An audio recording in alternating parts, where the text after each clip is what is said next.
is going to be a review of Armageddon 2008. So the end is here, as the pay-per-view theme would say, of Armageddon. I think this is definitely the last Armageddon, right? So last Armageddon, and I'm going to say ended up being maybe the best Armageddon 2008. I think 2002 is. I think that's the runner-up for me, but this is pretty much the best Armageddon, I would say. A very well-rounded show. You get a feel-good moment with Jeff Hardy winning the belt. We got Chris Jericho on the poster and the DVD cover here. Really, it's only I think it's only the second Jericho pay-per-view poster, at least by himself. I know he was on the WrestleMania 2000 poster, at least the initial one. But I guess Backlash 2000 and Armageddon 2008 are the only Y2J pay-per-view posters.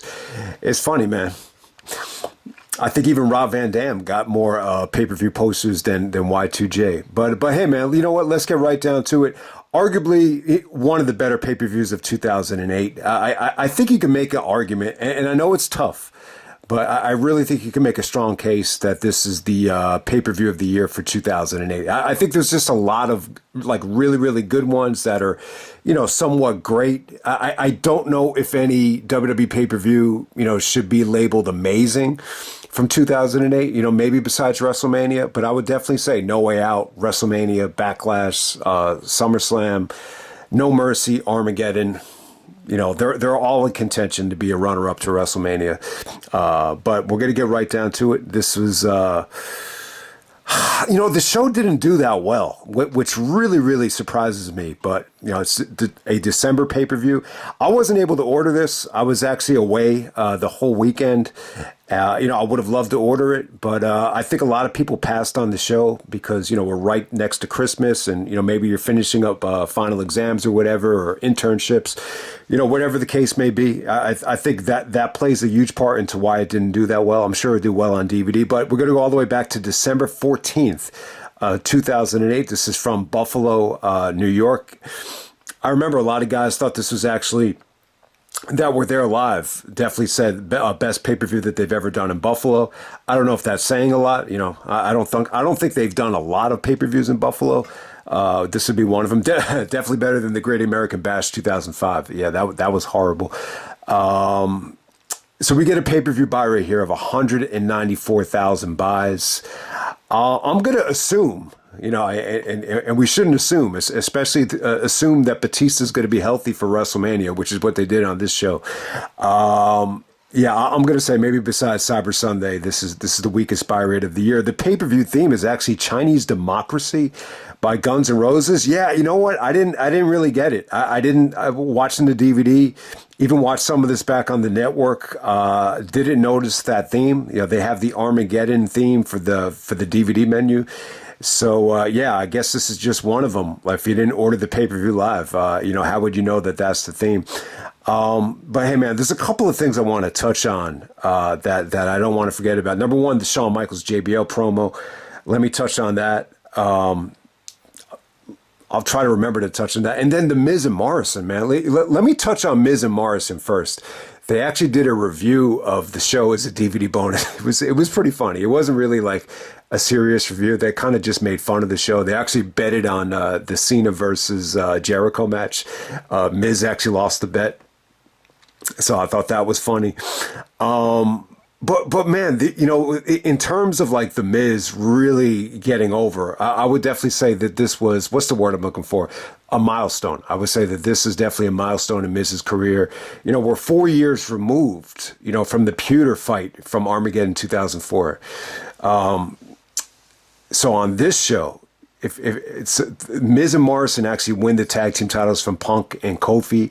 I think it was at the house show the night before. So when Punk actually wrestles Mysterio, there's this one guy in the crowd. I swear to God, this went on for like a whole minute. He's like, Miz and Morrison. And then you get like 20 kids that just chant sucks. And this lingered on like in the beginning of the Punk and Mysterio match. So I mean, some people would say, what's the big deal? But, it's little things like that really kind of crack, an opening, into getting over. And then look, man, 3 years later, Miz is main eventing WrestleMania. So, It's pretty damn cool. Actually, 2 years later. So that's kind of crazy, man. But we're going to get right down to it, man. We got Vladimir Kozlov actually challenging Matt Hardy. This is actually a non-title match. Matt Hardy's actually the ECW champion. And, it wasn't that bad. They didn't try to do too much here with Kozlov. The problem with that Triple H match, the Survivor Series, I just think they tried to do like way too much. And the spot that they were in, it was just a death sentence. But in this match, the fans are really into Matt Hardy. This whole show just kind of leads me to believe that it was a mistake to turn Matt Hardy heel.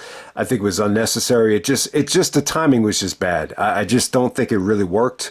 To have Matt Hardy be the attacker to Jeff. I definitely think Edge should have been the guy. Yeah, I think when you look back on it. But yeah, I mean, this was good stuff. I think my favorite thing that Kozlov actually did here is just when he wraps up Hardy and he wraps up the guy and just gives him the consecutive headbutts to the sternum. I actually think that's pretty cool. But other than that, bowling shoe ugly offense from Kozlov. But he goes over Matt Hardy clean. Not a great choice for the opener, but definitely a step up from the Triple H disaster from Survivor Series, which a lot of people. Well, I think that was actually voted the worst match of the year in the Pro Wrestling Observer. All right, next up we have CM Punk taking on Rey Mysterio. William Regal is actually out there. He had won the King of the Ring of 2008. Yeah, man. You know what, man? I think I want to try to review King of the Ring 2008. It happened on Raw, but I don't know. I'd just be curious to see how that holds up. So Regal's actually the King of the Ring, which happened back in May. And then he's also the Intercontinental Champion here. So they have a tournament to crown the number one contender. I don't know. I just wish the tournament would have been to crown the new IC champion. I think that would have came off a little bit better, made it feel a little bit more important. But Punk and Mysterio, really good match right here. Awesome stuff. Arguably, I think the best work that they've ever done. I think this really, pushed the show over the top. Armageddon is definitely, one of the more well-rounded, pay-per-views of 2008. I think it's not just a great double main event. It definitely has some depth because of Punk and Mysterio and then Batista and Orton. But yeah, you know what? This was good stuff. You got to remember here, Mysterio was an MVP candidate. I think the runner-up to Jericho, most people would agree, like he would be number 2 in 2009. So it really kind of sets the tone for Rey's good year. And then I think on top of that, I want to mention this first because it was going through my mind here. Like I have like this perception that Punk only made money like after the pipe bomb. But when you think about it, man, like he was really... in 2007, he was ECW champion. 2008, he was world champion. 2009, he's world champion. He's facing Taker in Hell in a Cell. So, I think Punk did pretty well, like in terms of like financially. I don't know. For some reason, it's kind of like, polluted my mind that Punk only made money like from 2011 until like 2013, which is probably false. But, I'm sure that's where he made the most money. But it's not like he was like making chump change. Or it's not like he was making what he was making in Ring of Honor like in 2008. So I wanted to make that point. I really enjoyed the match, though. Besides that guy chanting Miz and Morrison, it was a little bit slow at first. Punk was really, isolating Mysterio's arm. It was good stuff, though. Lots of arm drags, lots of just simple takedowns. And then they just work, it's almost like Punk really adapted to Mysterio's lucha style here. They did some really good lucha action. Mysterio pulled out that vintage move, where he takes the guy's arm down, kind of makes him trip by the arm. And then he does the reverse roll up for the pin. I thought that was beautiful, but man, it was a fun match. Mysterio's hitting moonsaults. There's just some really good counters, to the go to sleep from Mysterio. And then man, Punk actually, catches Mysterio in midair. Mysterio looks like he's going to go for Hurricanrana. Then Punk transitions into a go to sleep. I'm going to tell you, man, one of the best go to sleeps ever. Sadly, I think he breaks Mysterio's nose. I mean, they're both actually bleeding here. Mysterio starts leaking blood from the nose. It looked cool, but it's a nasty looking go to sleep. The problem is Mysterio's so small. It's just very difficult to hit like the wrong part of his face. And Punk just connected with it. When you're doing the go to sleep on a bigger guy, like say Punk hit it on Great Khali, like Khali's got so much weight that you could just it's easier to hit like a a softer part of his body. But man, it's probably a lot tougher to do a go to sleep on a smaller dude. So that's pretty much what it was here. But you know what, man? Punk doesn't really strike me as I know a lot of you guys hate Punk out there. I really do. It's almost like he's become the Trump of wrestling, where you got to pick a side or whatever. I'm always going to say it, because of what Punk did in Ring of Honor, he'll always get a pass from me, no matter what. But, he doesn't strike me as the type of guy that is out to injure people or is going to say, you got hurt too bad. Like he showed a little bit of sympathy towards Rey. So I know they're both baby faces here, and maybe that's what hurt the crowd reaction at first. But overall, I thought it was good stuff. I like babyface versus babyface matches. I just feel like you just focus on the wrestling. There's no shenanigans. So I really enjoyed it. I thought this was good stuff. So Punk is the number one contender. The Regal, which was actually the finals of King of the Ring. I don't remember how that played out, but it was definitely an awesome match while it lasted. I would definitely, I'll probably like this a lot more than most people. So, all right, next up we have Shawn Michaels taking on Shawn Michaels cutting the promo with JBL, John Bradshaw Layfield. Okay, so if anyone remembers, in October of 2008, I wish I had done more research on it at the time. As to what exactly happened here with the banks and the bailout, and the big company that was involved was AIG, and anybody that had invested a lot in certain stocks, the stock market actually crashed, and people lost a lot of money. Guys that were planning on retiring were not able to retire, so the whole thing was just a mess. I remember it quite well. So they kind of used this into a storyline here with Shawn.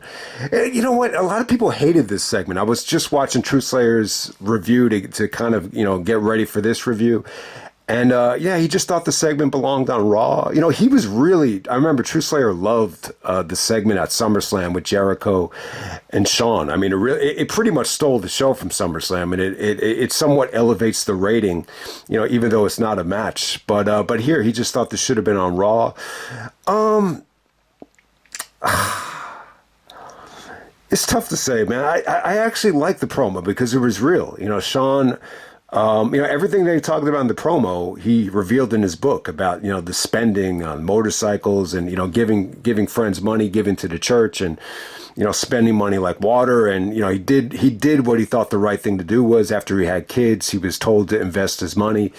Now the economy gets hit in October of 2008. Obviously Ring of Honor got destroyed by that. That's when I think that was part of the reason why they fired Gabe Sapolsky. I think that played into it a little bit, not the sole reason, but you get the point. At the time, a lot of people were hurting. Why not just incorporate it into the storyline when JBL is on the roster? This way you could kind of maximize, JBL's, character. As he, Shawn even said, he doesn't like the man. He basically buried JBL, but said the man is good with money, so I got to do what I got to do. And the fans were kind of, I don't know if it's because they were by Canada. They're in Buffalo, so it's close to the Canadian border. Some of the fans kind of booed Shawn here. But hey, I thought it was a good storyline. I thought it was something different. It felt real. It seemed like Shawn, was behind it from a creative standpoint.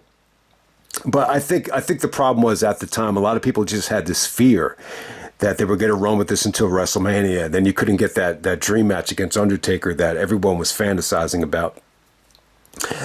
But hey, man, I like the segment. Anytime Shawn speaks from the heart, I think it's always worth watching. So, you can make the argument that it belonged on Raw. But we're just going to move on to the next match. We got Finlay taking on Mark Henry. At this time, Mark Henry's out there with Tony Atlas. The Belfast Brawl right here.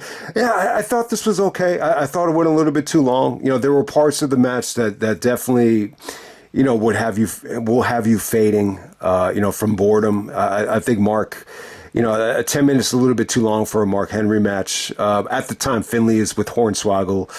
And, so he's a babyface. It seemed like they were only comfortable making Finlay a babyface if he could, embrace Hornswoggle. Without Hornswoggle, I guess Finlay, can't be an effective babyface. But I don't know, Mark Henry and Finlay, a good combination. I wish these guys would have touched when Henry lost weight and really got himself into good shape. But, I think it was definitely fun. They brought out a lot of weapons, the steel steps, the kendo sticks. Henry actually breaks the shillelagh, and then Hornswoggle has a backup shillelagh. Once again, you get the hot finish with Hornswoggle giving Finlay the shillelagh, and the crowd popped for that. But solid match. I didn't have a problem with it, and we're just going to move on to Batista and Randy Orton. Yeah, man, finally, Batista, Randy Orton, one-on-one at a pay-per-view. They tried to sell this thing like it was the first time they ever met. They met on Raw in 2004 a couple times after Randy won the belt, so I don't know why they acted like this is the first time ever, but, first time on a big stage. Punk must have hated this match because you remember when this was supposed to be the main event of WrestleMania 30, I think he told Vince and Triple H that, the main event's going to be fucking horrible. So, I get the point. I don't think Batista and Orton naturally had the best of chemistry. I think this is an example where, and I don't really know if these two guys are great friends. Just because they were in Evolution together, it doesn't mean that they're the best. I don't think they're the best of friends. And, I think they were cool with each other. I think they respected each other. But do I think they were as comfortable with each other as, Orton and Cena? I would definitely say no. I like the video package. They showed, a lot of the Evolution stuff about how Randy thought Batista and Triple H were jealous of him because of all the success he had, the youngest champion ever. They played the Evolution theme in the video package and everything. So there's definitely a lot to like here. Cole on commentary was trying to tell the story that, Batista, respects Triple H and Flair and learned from them a lot more than Orton did. Orton's just not as respectful towards them. So, they tried to go with that angle. I really don't think it was that effective. Crowd was good here, though, man. I think you got to keep in mind, Orton is still, this is his first, major singles match back from the separated shoulder. From one night stand. And so you see the different style from Orton here, where he's a little bit more methodical, a little bit more slithery and slimy, and kind of more like the start of the whole Viper thing. It kind of felt like he was trying to do that kind of thing to make up for, not really taking a lot of chances in the ring, because, that's the bottom line. I think at this time, Orton decided, I remember he came out and just said there was a report, I think, that he was adamant that he did not want to get injured. Because he lost a lot of money that year. He was only, at the time, you would only get the downside guarantee. If you get injured, you don't get all the bonuses that come with, wrestling on pay-per-views or wrestling on house shows. So, I think Orton at this time, if anyone noticed him not taking as much chances, you want to interpret it as being, a little bit more lazy in the ring. The reason was he couldn't afford, to get injured because he made a lot of investments, whether it be, a bigger house, more cars, whatever the case may be. So, and I guess it worked out. There's no doubt about it. I'm not going to lie to you and say like Randy Orton did not have a successful career because he decided to be a little bit more careful in the ring. But a lot of people advise Orton, you don't need to jump off the top rope. You don't need to be taking these kind of chances. But in this match right here with Batista, I thought it was solid stuff. I thought it was good stuff. A little bit slow from Orton with the headlocks, but at the same time, there was some really, good moments here. And the fans, I think because Randy started using the new theme, the Viper theme, the Voices theme, I would agree too. Like when Randy first started coming out with that theme, I thought it was fresh. I was just like, I used to jump out of my seat. I was like, man, this theme fucking rocks. Over the years, I've turned on it. I think it's like one of the, I just think it's played out. I actually prefer the Burn in My Life theme, which I know even Randy like hated that theme. But I think it really worked for Randy as a heel. So the match overall between Batista and Orton, it was good. It's not the most exciting match in the world. I don't even think it's their best match, but it was slow. But some of the counters here worked really well. It's funny, they actually popped. for the neck breaker as if it was a variation of the RKO. I thought that was interesting. So, some of Batista's black hole slams didn't look great, but there was one really nice counter to the RKO where Batista kind of counters it into a black hole slam, but he kind of did it to Orton's waist instead of his throat area. So definitely had some fun moments. Yeah, Orton was pretty much Randy Headlock Orton here. So you get to see him just kind of dominate the match with the headlock. But, fans are into both guys. Lots of RKO chants. I just think the fans had, there's just a huge thirst to see Orton back in the ring at this time because he's just been out a while. Ending was really sweet, man. I got to say, I think he got a good ending here. So Cody and Manu are out of the match. So you get a surprising clean finish here. And it's really funny because Randy is going to win the Rumble, go on the main event WrestleMania. But I guess they figured if you win the Rumble, that could, you could afford to lose a match. That could kind of, a Rumble victory could kind of wipe away, a match like this. So interesting ending here with Batista, kind of like punching Orton on the top of the turnbuckle. Randy looks like he's going to counter it into like an Alabama slam, and then Batista just transitions into the Batista bomb for the finish. And it came off good, man. I think that the problem here is, it felt like too many times, there's major plans for WrestleMania, for Batista at WrestleMania, and it just doesn't come to fruition. Like WrestleMania 22, WrestleMania 25, WrestleMania 19. That's 3 right there that, he was going to have a major role on the show, and it just doesn't happen. I think a lot of guys have said this, like the original Cena Batista WrestleMania match was supposed to be 25. So here's the problem with it. When you assume that Batista is going to be healthy for WrestleMania, maybe this is why they put the belt on John, so early at Survivor Series. Maybe they just wanted to kind of gear up for that. But when Batista gets hurt, I don't even know when Batista got hurt. I don't even know if it was this match or maybe it was shortly after this. And he didn't come back until like, I think it was the end of May. But man, like when you assume that, it's like you devalue the credibility of the title. And that was the biggest problem with Batista and Cena.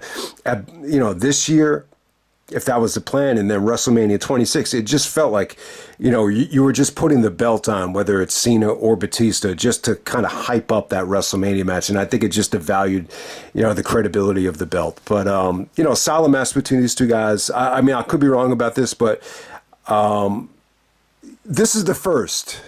Yeah. This is the first, major pay-per-view one-on-one match between the two guys. I think when Batista returned, you got a couple of rematches, and that Extreme Rules match where Batista's actually hurt, and they decide to just have him squash Orton, give him the belt to kind of, cover up the injury. Oh man, I hated that. But I think Batista getting hurt so frequently, is why they decided to, turn him heel. And True Slayer was even saying this. They probably could have done the heel turn sooner. And, it felt like the fans were really ready to embrace Orton. But Orton was really, the storylines were going to really revolve around Orton just being a badass. So I don't know how you can make that happen. But it's a solid match, man. It's underrated stuff. Okay, next you had the Santa's Little Helper match. Eight divas dressed up as elves or Santa's Little Helpers. The Kelly's team was in red. Maurice's team was in green. I think, a lot of people like this match more than me. I really didn't care for it. I just thought it went too long. But shout out to Michelle McCool. At first I thought that was Kelly. But man, Michelle McCool actually looked hotter than anybody out there, and she actually gets the win with the Styles Clash. So hey man, shout out to the Undertaker there. Then we have the Great Khali coming out to do the Khali kiss cam. I don't know. Maybe it's just me. I didn't find this entertaining. I just felt like there's too much stuff on the pay-per-view that just didn't feel that important. I think that's one of the, if you're going to make the argument against Armageddon 2008, I think that's one of them. I think there's just too much, stuff that just feels unimportant. And, even the JBL stuff, you could have saved that for Raw. This easily could have been on Raw. So, I just think it's one of those situations where you just needed to fill time in between the gaps. So we're going to move on to bigger and better things. We got John Cena defending the belt against Chris Jericho. This is a rematch from Survivor Series. Jericho actually wins the Superstar of the Year in 2008. Ironically, presented by Stephanie McMahon, which I love. Man, did anyone notice that? Like, something about Steph at this time. Like, she looks more attractive than ever around this time, leading up to the kiss with Randy. I don't know if anyone noticed that. I don't know what she did. Maybe she got in better shape or she dyed her hair. But I thought she looked great at this time. But yeah, it's funny that Jericho won the Superstar of the Year. They don't have a problem giving him that award, but they can't give him a title reign where they just don't, jerk the curtain from under him. But yeah, Cena wins it at Survivor Series, his first match back. I would assume the thought process was they wanted to get ready, for Cena versus Batista at WrestleMania. If you want to rationalize it, I guess that makes sense. And, they're in Cena's hometown as well. That match got a lot of criticism. When I watched it last year for the Survivor Series, run last November, I actually enjoyed it. I thought it was pretty good. But there were times where I watched the match and I definitely noticed that Cena looked a little bit rusty. His timing was off. Like, you could just, Cena's one of these guys where you could just tell, when he takes time off. He's definitely a rhythm wrestler. In basketball sometimes, Tracy McGrady had a phrase, and I'm kind of the same way, like a rhythm jump shooter. Like, you need to take a lot of shots to make a lot of shots. And I think Cena's the same way in wrestling, where he needs to be in the ring, to get into his rhythm. I think guys like Jericho and Michaels, they're so good at their preparation is so good that they could just, do what they need to do and then just step back in and look like $1 million. But we got Cena and Jericho. Jericho did a good job here as a heel, criticizing Cena for being a hypocrite. I know a lot of people like to mention that Punk is a hypocrite about all the, back and forth over the years. But yeah, in this stage right here, Jericho's criticizing Cena for the merchandise sales, hustle, loyalty, and respect, and propaganda. And Jericho's the honest man, dresses in a suit. I'll give Jericho a lot of credit. One of the things I hate about the WWE at this time, especially with Punk, like, this is one of the things that drove me crazy about Punk's podcast with Cabana. Like, when he mentioned that he didn't want to turn heel because of merchandise money, that kind of put a bad taste in my mouth. So I always admired Jericho's approach that he wanted to go full board heel, no merchandise, and he just wanted to just focus on being a badass heel without worrying about merchandise sales. So credit to Jericho, and I definitely think it paid off. I mean, he was so effective as a heel that there's video, you can find him on YouTube. There's videos with just women trying to attack him before he gets into his car. So you got a good build. You got good build up here. You definitely did. I mean, it's definitely a predictable match. But I love the match though. Awesome match. They packed in a lot of action in under 15 minutes. I definitely think, I'm going to say that this is the best Cena and Jericho match. I would even prefer it over the SummerSlam match, which sounds crazy, but I just think this was even, better executed. I just think the issue with the SummerSlam match was, I just think Jericho was so mentally fried that I think it kind of played it played a little bit of against that match, if you know what I'm saying. I just feel like Jericho was totally locked in here compared to that SummerSlam match. I just think everything here flowed so much better, especially Survivor Series. It definitely did. I mean, some of these counters, whether it's Cena going for the FU and Jericho actually countering it into a DDT. Jericho did a really good job of working over Cena's neck. So you almost forget, like, the original Cena injury was neck damage from the Batista powerbomb at SummerSlam. So, and it's funny, if you look at Cena's throat here, he actually has like a scar on his throat. So, I mean, I could be wrong about this, but I would assume, like, if you're going to do a neck surgery, wouldn't you go through the back of the back of the neck. Instead, they went by the throat area. But who knows? I mean, that could be something else. But, Jericho really targeted the neck with like a variation of a half Nelson, which I thought was really cool. But yeah, man, Cena Jericho, good combination. Like I said, man, I don't know if anyone was as creative with countering the attitude adjustment than besides Shawn than Jericho. I just thought out of the box, just a lot of good stuff here. Just the attitude adjustment into the code breaker, or FU into the FU. Jericho lands on his feet, and then he hits him with the code breaker. The FU into the walls of Jericho. I mean, the list goes on and on. So what was it? So Jericho actually countered the throwback into the lion salt. That was really, really cool. So, none of the near falls were that believable. Cena's kicking out of everything, but the fans are hot though. The fans are really, really hot. They're close to Canada. So there's a little bit of Y2J chance, and the ending was good, man. So Cena actually counters the walls of Jericho. He does this really, really cool feat of strength where he pulls Jericho to the ropes. So there's a rope break. Then Jericho actually, hits him with the walls of Jericho again, and then Cena actually looks like he's constipated, but great facial expression, and then he looks like he has this Herculean strength from Cena, and then he counters it into a STFU, very similar of the Benoit and Jericho matches, where you just got a lot of good counters, you got a lot of good submission trade-offs, and the finish was good. Jericho taps. This easily could have ran to WrestleMania. I mean, there's no doubt about it. I thought it was definitely rushed.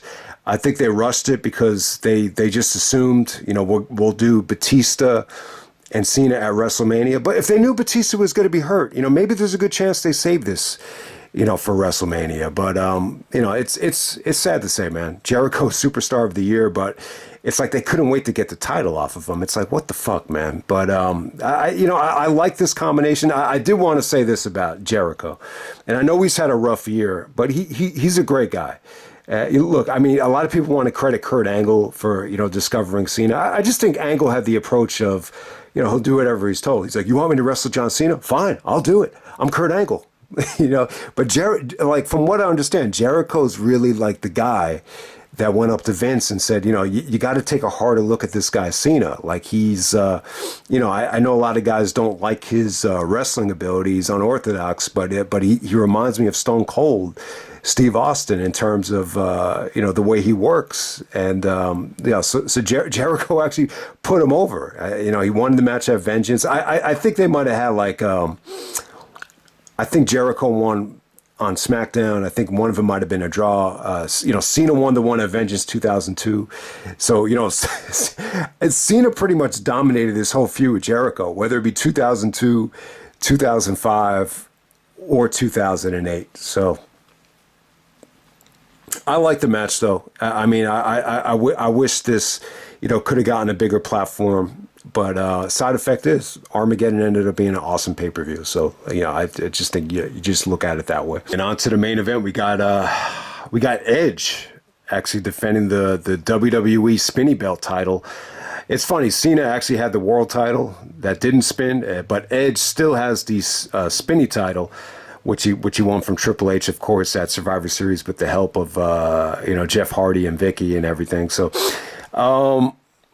So it's Edge, Triple H, Jeff Hardy. Thank God they didn't make this a four-way with Kozlov. That would have, even Kozlov being, involved in the storyline here with the voting with Jeff Hardy's attacker, it almost kind of like negatively changes my perception of this show and this match. I don't know if anyone feels the same way, but I was a little bit underwhelmed with the match. I always thought this was like closer to 4.5. I would definitely say it's closer to 3.5. It's definitely a 4-star match. It's definitely a step up from the Edge triple threat from Armageddon 2007.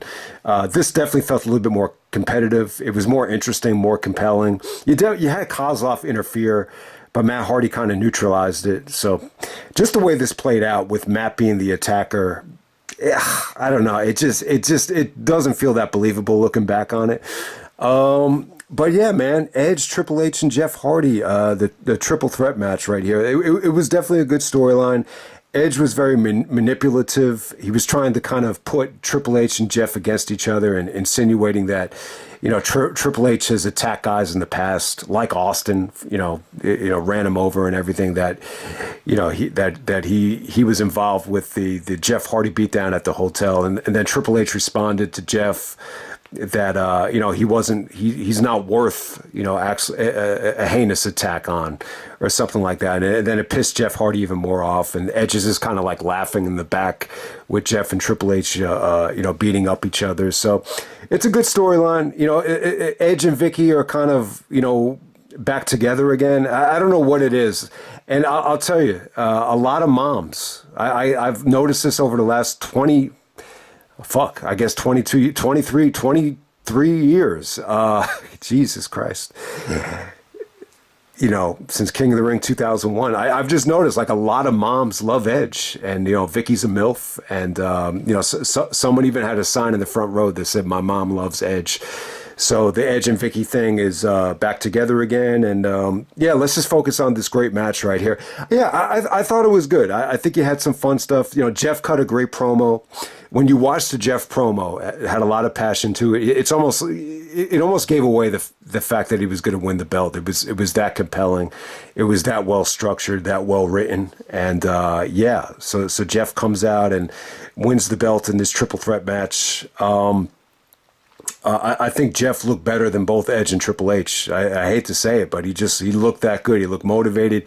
He looked hungry. He wrestled the match like he knew he was going to win the belt, and everything was just great about it. It was a great celebration. I love Jeff Hardy's theme here. This is much better than his TNA theme. It's definitely more family friendly, but it's not as like weird as his TNA theme. And it was just a good song, a good feel good moment, to end the pay-per-view on, with him celebrating by the Armageddon Castle Titantron area. I just thought it was a lot of fun. I definitely think Jeff was the most impressive performer here. There was like a lot of creativity with the Whisper in the Wind, just breaking up the pedigree and actually breaking up an electric chair. I thought, that really stood out. There's an incredible table, one of the best table bumps ever here. So if you haven't seen this table bump, Triple H and is going for a pedigree. Jeff is about to hit it, counter into a twist of fate, and then Edge is going for the spear. Triple H gets out of the way, and Edge actually spears Jeff through the Spanish announce table. It was an awesome bump. Got a holy shit chant. Taz even marked out like crazy for it. So that was pretty awesome. The Kozlov, Matt Hardy stuff was kind of annoying, but after they kind of, went to the back, the match just got really engaging. I would say this, what really hurt the match for me, and I don't know if anyone noticed it, Triple H didn't look good here. He looked like he was limping.